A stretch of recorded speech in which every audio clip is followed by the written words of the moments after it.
सिरोही में कृषि विभाग ने किसानों के हित में सख्त चेतावनी जारी करते हुए कहा कि यदि कोई विक्रेता कीटनाशक खाद या अन्य कृषि सामग्री एमआरपी से अधिक कीमत पर बेचता पाया गया तो उसके खिलाफ कड़ी कार्रवाई की जाएगी। विभागीय अधिकारी ने कहा कि ऐसे मामलों में संबंधित विक्रेता का लाइसेंस भी रद्द किया जा सकता है। सभी दुकानदारों को शासन के निर्धारित नियमों का पालन करने के निर्देश दिए। वहीं किसानों से अपील की गई है कि यदि कोई दुकानदार निर्धारित मूल्य से अधिक राशि वसूलता है तो इसकी शिकायत तुरंत कृषि विभाग से करे ताकि दोषियों के खिलाफ नियमानुसार कार्रवाई की जा सके। इस न्यूज में इतना ही। अन्य खबरों के लिए जुड़े रहिए ITN नेशनल के साथ। कृषी दुकाने किती काय ना किती रद्द झाली आहे पूर्ण तालुक्यामध्ये हा हा पूर्ण तालुक्यामध्ये आपला परिचय मी GS उईके कृषी अधिकारी गुणनियंत्रण तिरोडा तालुका कृषी कार्यालय तिरोडा। आपल्या तालुक्यामध्ये एकूण 120 दुकानं बियाणं खतं आणि कीटकनाशक यांची असून आपल्या तालुक्यामध्ये सध्याच्या परिस्थितीमध्ये आपण 12 परवाने निलंबित केलेले आहे आणि अजून कारवाई सुरू आहे। निलंबितसाठी प्रस्ताव पाठवण्याचा। अच्छा, तिरोडा कृषीमध्ये 120 बियाणे दुकाने चालू आहे ना? मग दवाईवाले एग्रीकल्चर 120 बियाणं म्हणजे बियाणे त्याच्यामध्ये दवाई बी विकू शकता नाही? सांगतो ना, 120 बियाणं 118 कीटकनाशक आणि 122 खते असं प्रत्येकाचे वेगवेगळं आहे।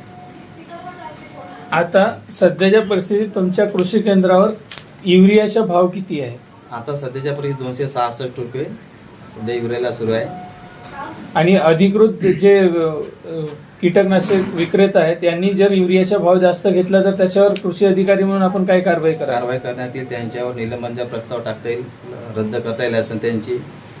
या संदर्भात तुम्ही शेतकऱ्यांना आवाहन करता का की कोणीही शेतकरी युरिया किंवा अदर कीटकनाशके किंवा बी बियाणे त्याच्या ठरलेल्या किमतीपेक्षा जास्त किमतीत घेऊ नये? MRP पेक्षा जर जास्त कोणी घेत असेल तालुक्यातील सर्व जनतेला आव्हान आहे आणि शेतकरी बांधवांना, तर त्यांनी आम्हाला लेखी कळवावं। त्यांच्या शक्यतो FIR किंवा निलंबनच्या त्या कृषी केंद्र लायसन रद्द करण्यात येईल। त्यावेळी मी आपल्या सर्वांना शेतकरी बांधवांना विनंती करतो। सर असं आहे की जर ते गोडाऊनमध्ये युरिया खात राहून बी नाही आहेत म्हणून सांगतात ना? नाही सर, तसं मला फोन करायचा कसं होत नाही मी सांगतो त्यांना। तुमचा मोबाईल नंबर सर्व जनजागृतीसाठी प्रत्येक शेतकऱ्याला म्हणून देता का? देऊ शकतो ना। 98 50 38 23 01 98 50 38 23 01। जर का कोणा शेतकऱ्याला प्रॉब्लेम असली तर तो तुम्हाला कोणत्या वेळेपर्यंत फोन करू शकते? कार्यालयीन वेळ काय असेल? 10 ते 6 परंतु 9च्या नंतर केव्हा फोन करू? सकाळी 9। कार्यालयीन टाइम हा वेगळा आणि घरगुती हा वेगळा आहे। काही शेतकऱ्याला काय प्रश्न नसते, कधी सकाळी 8 वाजता कधी रात्री 7, पण शक्यतो 7च्या आत फोन करा। नमस्कार, मी तालुका कृषी अधिकारी तिरोडा आकाश गिडा। गोपीनाथ मुंडे शेतकरी अपघात सुरक्षा सानुग्रह अनुदान योजना अशा या योजनेचं नाव आहे। ते महाराष्ट्र शासनातर्फे राबवल्या जाते। त्या योजनेअंतर्गत एखाद्या शेतकरी कुटुंबातील एखाद्या व्यक्तीचा, शेतकरी असो किंवा त्याच्या कुटुंबातील एखाद्या व्यक्तीचा दुर्दैवी अपघात झाला किंवा मृत्यू झाला तर त्याला एक सानुग्रह म्हणून, एक मदत म्हणून त्या शेतकऱ्याच्या कुटुंबाला किंवा त्या शेतकऱ्याला एक आर्थिक मदत शासनातर्फे दिल्या जाते। त्याच्यामध्ये 2 लाख रुपये असं त्याच्या वारसांना, ज्या शेतकरी मयत होतो त्याच्या वारसांना 2 लाख रुपये असं दिले जाते आर्थिक मदत म्हणून। आणि बिलकुल जर शेतातच त्याचा मृत्यू झाला असं नाही तर बाहेर अपघात झाला, रस्ते अपघात असो, रेल्वे अपघात असो किंवा एखादं जनरली कुठेही काम करत असेल तरी अपघात असो, तर तो अपघाताचा एक प्रकार असायला पाहिजे त्याच्यात फक्त आत्महत्या नसो, म्हणजे जाणून केलेला, किंवा त्याच्यामध्ये इवन मर्डर सुद्धा येते परंतु तो त्याच्या फॅमिलीतला नसावा। मर्डर करणारा आरोपी त्या परिवारातला नसावा। त्यानंतर सर दुसरा एक महत्त्वाचा प्रश्न आता आमच्या प्रत्येक शेतकऱ्याला जाणवते आणि प्रत्येक शेतकरी याच्यातून निघत आहे। मी समजा किंवा एखाद्या शेतकऱ्याने बियाणे अधिकृत कृषी केंद्रातून घेतले आणि ते सीड्स जगले नाही किंवा डेव्हलप झाले नाही, अशा परिस्थितीत काय योजना आहेत आणि त्या शेतकऱ्याला काय लाभ मिळण्याचे चान्सेस आपल्या कार्यालयामार्फत तुम्ही माहिती देऊ इच्छिता? हा, जर सरकार योजनेतून शेतकरी बियाणे खरेदी केले कृषी केंद्रातून, परंतु ते फॉल्ट निघाले, त्याची उगवण क्षमता कमी असेल किंवा काही ते उगवलेच नाही, तर त्याची तक्रार कृषी विभागाकडे तो शेतकरी, संबंधित शेतकरी करू शकतो आणि त्या तक्रारीवर मग आमच्या टीमतर्फे त्या घटनास्थळी पंचनामा करून, पाहणी करून, तसा त्याचा रिपोर्ट, त्याचा अहवाल जसं येईल त्याच्यानुसार त्या कंपनीवर, संबंधित कृषी केंद्रावर तसं कार्यवाही केली जाते आणि कंपनीवर तसं नोटीस बजावून त्यांच्यावर कार्यवाही केली जाते. आता आपल्याकडे युरियाचा स्टॉक किती जुलै महिन्यामध्ये? जुलै महिन्याचा सध्या आता 600 मेट्रिक टनपर्यंत होता जूनमध्ये. आत्ताचा रिसेंट डाटा माझ्याकडे सध्या नाही आहे, मी AOQC यांना विचारून सांगितलं. ठीक आहे. त्यानंतर सांगा सर, आता आपण आजपर्यंत किती बियाण्याच्या दुकानावर किंवा कोणत्या ठिकाणी आतापर्यंत आपण शेवटचा व्हिजिट कुठं केला आहे ज्याच्यात तुम्हाला हे माहीत पडले की बियाणे एक्सपायर आहेत किंवा चुकीचे बियाणे किंवा ज्याच्याकडे लायसन्स नाही असा व्यक्ती बियाणे किंवा सीड्स किंवा त्याच्यात फर्टिलायझर तो विकत आहे, असे किती दुकानं आपल्या निदर्शनात आले आणि आपण कारवाई केली आहे आतापर्यंत? सध्या वेळोवेळी म्हणजे आमचे जे गुणनिरीक्षक आहेत तालुक्याचे, त्यांच्यामार्फत चौकशा केल्या जातात, तपासण्या केल्या जातात आणि रेग्युलर सॅम्पलिंग नमुने जे असतात ते काढून तपासणीसाठी पाठवले जातात.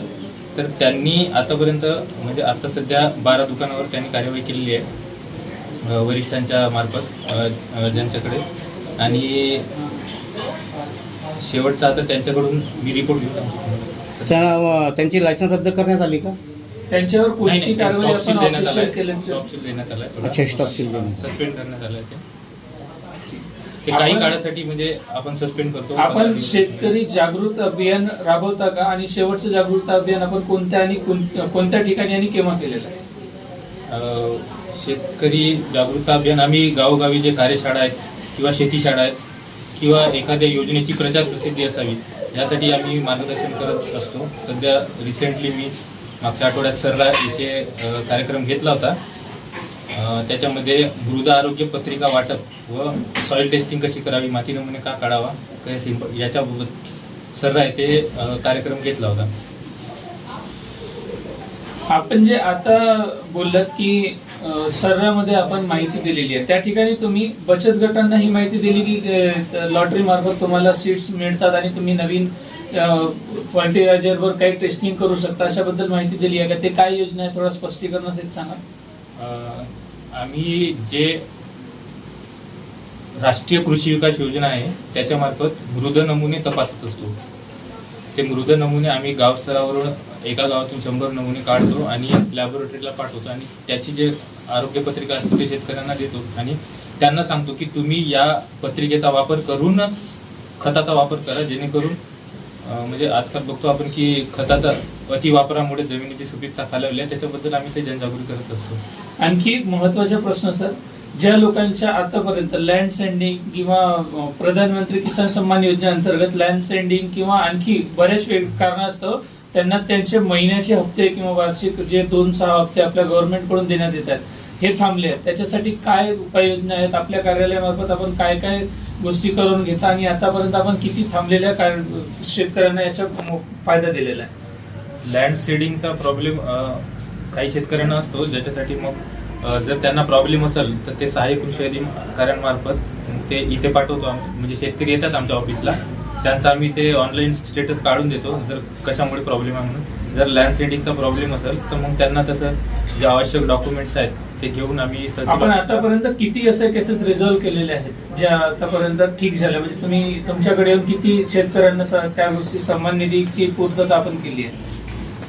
असं प्रत्यक्षात आकडा सांगता येणार नाही, पण जे शेतकऱ्यांना गरज आहे म्हणजे खरंच त्यांचा काही प्रॉब्लेम आहे, इव्हन आम्ही स्वतः पण शोधतो शेतकरी. काही शेतकरी असे असतात की पती पत्नींना जर लाभ भेटत असेल. तुम्ही या प्रेस कॉन्फरन्स मार्फत शेतकऱ्यांना आवाहन करता का की त्यांचे जर असे काही शेती संदर्भात किंवा योजनेसंदर्भात काही प्रॉब्लेम्स असतील तर ते तुमच्यापर्यंत थेट पोहोचू शकतील? मी शेतकऱ्यांना आवाहन करेन की हा खरीप सर्वांसाठी चांगला जावं आम्ही अपेक्षा करतो आणि कृषी विभागामार्फत जिथं कुठं मदत लागेल तिथं आम्ही तयारच आहोत. मीडियाच्या माध्यमातून तुम्ही केलं का आजपर्यंत? मीडियाच्या माध्यम आम्ही न्यूजपेपर वगैरे बातमी देत असतो आम्ही बऱ्याच प्रचार प्रसिद्धीचा. आता काल रिसेंटली आम्ही बातमी दिली आहे म्हणजे आम्ही कोणत्या उत्तरपत्रात दिली आहे?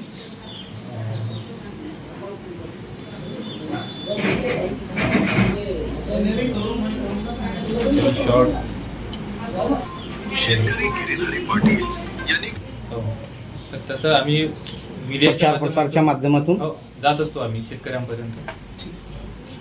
ठीक.